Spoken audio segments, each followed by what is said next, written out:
Hi guys, welcome to session 2 of Business Studies Class 12th, chapter wise revision. In today's topic, we are going to cover Principle of Management, that is your chapter number 2, because the importance of this chapter, and there are two principles which we have to cover. So we will break down this video into two separate parts.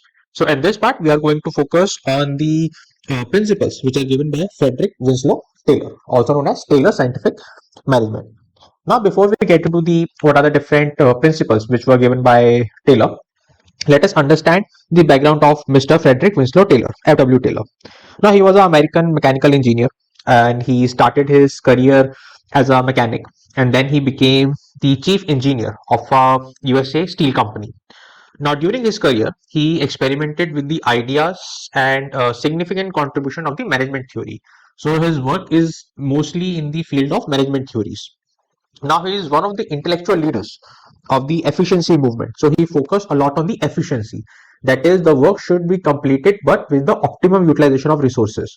Under his theory, the factory system of production took a great new form. So when we talk about the contribution of Mr. Taylor, he gave a concrete shape to the theory of scientific management. He was the first one to emphasize the importance of scientific approach when you are managing a company, when you're managing an enterprise, rather than focusing on the hit and trial method. That is, okay, let's see if we apply this, what will happen, if we apply this, what will happen. That's not very scientific. Hit and trial method is not scientific. You just throw whatever sticks will work. According to Mr. Taylor, every job in an enterprise, it could be divided into, it could be organized according to scientific method. So therefore, this is a field of work of Mr. Taylor.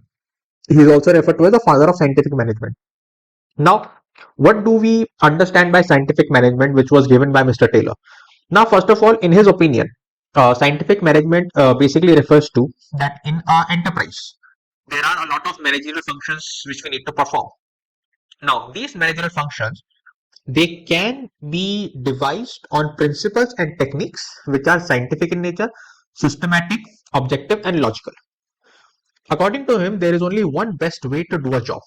So, in the language of in his language, scientific management means knowing exactly what you want your men to do and seeing that they do it in the best and cheapest way.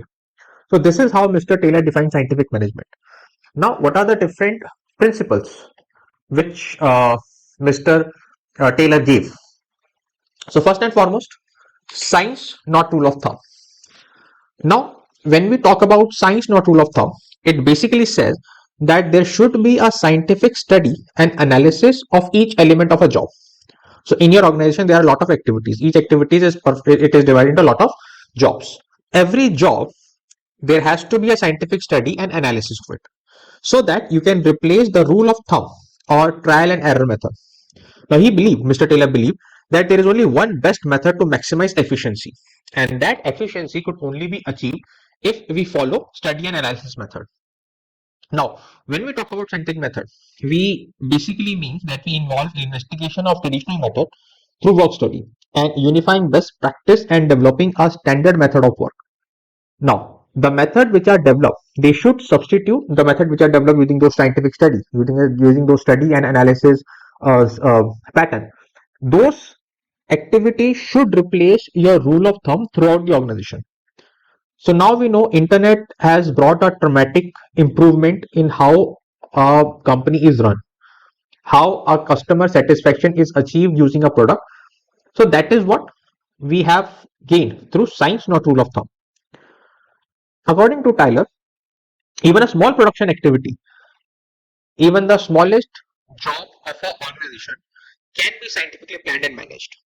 So that a lot of efforts, they can be human efforts, they can be efforts of the usage of time and material, they can be sophisticatedly processed, and that would lead to greater saving. Then you have harmony, not discord. Now, basically, according to Taylor, the factory system which was developing, especially in the Western countries, it created a divide. It created a class conflict. So, because of those factory system, so there was a worker class and there is a management class. Now, according to Taylor, there should be a complete harmony and proper understanding between the management and the worker. How can you achieve this harmonious relationship? That is where we get our mental revolution. Now, what is mental revolution? Basically, management and worker must transform their thinking. That is why it is called mental revolution. That is, you want to bring revolution in the thinking process. Both should give up their attitude and the enmity. That is the hatred, not the hatred will be a very strong word, what the discouraging behavior they have towards each other. They should give up on that. And there should be a positive feeling. Now, true interest of management and worker are one and the same. This is what Taylor believed. So instead of fighting for profit, workers should work hard and management should also share gains or profits with the worker. Now you find this method followed especially in Japanese work culture. So there is a complete openness there between the management and the worker. If the workers go on strike, they do not go on strike like you see strikes in India. They when the Japanese workers they go on strike, they wear a black band around their arm, but they don't stop working. Now, rather than normal work, they like to produce more so that they can get the sympathy of their employer. So, scientific management has in its foundation the firm conviction that prosperity of employer cannot exist for a long time unless it is along with or it is accompanied by the prosperity of the employee and vice versa. So, therefore, it is called mental revolution. The third principle of the scientific management is cooperation, not individualism. Now, what is cooperation? Cooperation, when we talk about cooperation, it is between the management and the worker. So, rather than having the culture of me, that is individualism, there should be a cooperation between the management and the worker. So, it is sort of a extension of harmony, not discord. Now, competition between the worker should not be there. Rather than there should be a cooperation. Both management and workers should realize that the need and importance of each other, because this is what we have studied in harmony, not discord. There has to be a mental revolution. One cannot exist without the other. The management should not close its ears or its suggestions to any constructive argument made by the worker. Rather, they should reward if any of the suggestion given by the worker has led to an increase in profit. Management is also expected to take worker in confidence before taking any decision. Any decision in the organization should not be taken without the hearing the requirement of the workers, where employers should take care all the needs of the worker, thereby avoiding the need for any trade union. There should be, how can you achieve this? You can have almost equal division of work and responsibilities between the worker and the management. The management should also spend the equal number of time in the factory which is spent by the worker, so that the workers are also encouraged and they also feel that okay, the management is with us. Then you have development of workers to their greater efficiency and prosperity. Now, according to this principle, management should aim to develop workers so that their efficiency and prosperity could be achieved. Now, the concern for efficiency, it should start with the selection process. Now, when you select a worker for a job, that has to be a scientific selection process. And when you select someone, that selection has to be according to their capabilities. This is how you increase efficiency. That is, you provide them scientific training so that both organization and the worker will achieve their goal. Now, what are the different techniques of scientific management? The first is scientific study of work. In this, you have time study. Now, basically, when you do the time study, you are basically determining the standard time taken for a worker to complete a particular job. Now, it helps the time study helps in determining how much of a work an employee can complete in a given time period. Under this study, entire job is divided into various parts. Then, with the help of a stopwatch, idle time for each part is noticed. So, for example, if I have to type nut bolt, so my start time and my end time will be noticed.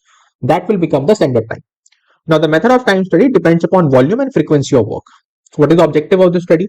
Obviously, to determine the number of workers to be employed. How many workers are required to fit tires in the car? How many workers are required to fit an engine in the car? How many workers are required to take out the engine, repair it, and put it back in the car? That is, it also helps you to frame the right incentive policies and to determine the labor cost. Then you have motion study. Now, it is the analysis of various movement made by the worker. So, when you perform a job, although lot of white collar jobs, they are jobs in which you only sit, but in that also there is a lot of movement involved. Now, this motion study, it involves study of various movement like lifting item, putting it, sitting, changing positions, etc. Now, the purpose is to detect and eliminate unnecessary movement. It saves time and increase production. And Taylor suggested you can use slow motion cameras. So using the motion study, Taylor, he was able to identify what kind of motions are productive, what motions are incidental, that is they happen because of something else, and which motions are unproductive. With this, he was able to break down bring the productivity. He was able to increase the productivity about 4 times in the areas where he applied this motion study. For example, he applied this motion study in the bricklaying work. So therefore, there he noticed that when he did the motion study of a bricklaying job, he was able to increase the productivity 4 times. Then you have fatigue study. Now, fatigue is obviously, when you do a work for a long period of time, you get tired. So therefore, the amount and frequency of rest interval you are required to complete a task. The tiredness of mental and physical work both has to be considered in a fatigue study. Now, Taylor suggested if a person works continuously, then he may get tired. So therefore, the organization should provide him a little bit intervals, small intervals, so that he is able to regain the lost stamina. Now, the idea behind fatigue study is how long a worker can go without taking a break. Finally, you have method study. Now, in method study, basically you are trying to find out one fine way of doing the job, because that is the whole premise of scientific management, that there is one right way to do a job. And motion study, you are trying to find that one fine way of doing the job. Now, when you do that, you minimize the cost of production and you maximize quality of product. So, this method study, it should apply very beginning, that is when you are finding the raw material, and it continue till you have finished the production. When you find the best method, there is a critical analysis made for plant layout, product design, material handling, and work process. After that, you have functional foremanship. Now, basically, in addition to these techniques, the task of supervision is also divided into several specialized functions. And each function is entrusted to a specialized foreman. Now, the Taylor concept of functional formation is in direct contrast with the unity of command, which we will study in the next next part of the video. Now, Taylor emphasized that the one person or one foreman is not expert in everything. So, each worker should be supervised by a number of foremen, not just one person, but by a number of foremen who are specialized in their own field. It it will improve the quality of supervision, because if I am perfect enough to look at the quality, but quality of the final product, but I'm not good at the production process. So, for production, there will be a separate foreman. For quality, there will be a separate format. So quality of supervision will be there. Your supervision will be more accurate, and it will in turn improve quality of work and efficiency of worker. And the best part about functional foremanship is that it extends to a lowest level.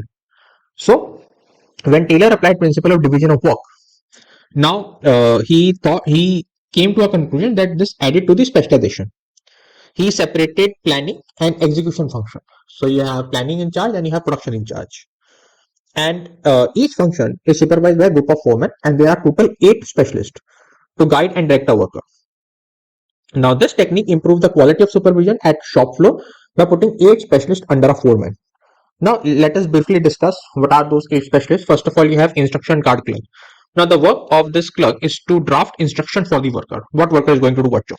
Then you have route clerk. He specified the route of production. Time and cost. They prepare time and cost sheet. Shop disciplinaries. They ensure that discipline is there in the factory floor. Then under production department, you have gang boss. That is, he keeps the machine and tools ready for the worker, because without them the worker cannot do his job. Then there is a speed boss. They ensure timely and accurately completion of job. Repair boss job is to make sure all the tools are there in the proper condition. They are ready to use. And you have inspector. They make sure that the output is as per the decided standards. Then you have differential piece weight system. Now, according to this technique, financial incentives play a very important role in motivating the employee. So the scope of extra earning always motivate the worker so that they can put extra effort. Now the incentive is directly linked to the productivity. This is the idea behind differential piece weight system. Now, how do you achieve it? According to Taylor, first of all, you establish a standard output, and then with the help of time study and motion study, motion study, you set a standard output. Now, 2 type of rates are fixed: a higher wage rate for a worker who are achieving that standard output or more, and a lower wage rate for workers who do not achieve the standard output. So, for example, my standard output is 10 units. So, in a day, a worker has to produce 10 units. Now, if a worker is producing 10 or more than 10 units, I will give him 50 rupees per unit. On the other hand, for workers who are not able to achieve the standard output, suppose a worker is only achieve 8 output or 9 units, in that case, I will give him a little bit lesser wage rate, let's say 40 rupees. The purpose of this technique is to differentiate between efficient and inefficient worker. And then you have standardization and simplification of work. So there are two aspects. First of all, you have standardization. Now, standardization is referred to setting standard for every phase of business operation. Now, each standard will be helpful for ensuring quality and quantity of work. It will also ensure what standard equipments are required, what is the standard material is required, and what is the standard production method. This is how you set benchmark during production. What is the objective of standardization? First of all, the quality standards are set here. The quality of product is maintained so that you can fix the type and size of the product. It establishes interchangeability of manufactured parts because there's a standard process. Now, one process can be replaced with the other process if they are standard, and to establish performance standards for man and the machine. The second part is simplification. That is, you eliminate unnecessary variety and sizes in the manufacturing products. The main aim of simplification is to eliminate unnecessary diversities of products and types. So it helps you to reduce inventories. It also helps you to achieve that fuller utilization of equipment and increase the turnover. With this, we have completed the first part of this video, in which we have covered Mr. F.W. Taylor's scientific management. In the next part of this video, we are going to finish this chapter, in which we will study the fuels general principle of management. I hope you like this video. Please like, share, and subscribe to my channel. Thank you so much for watching.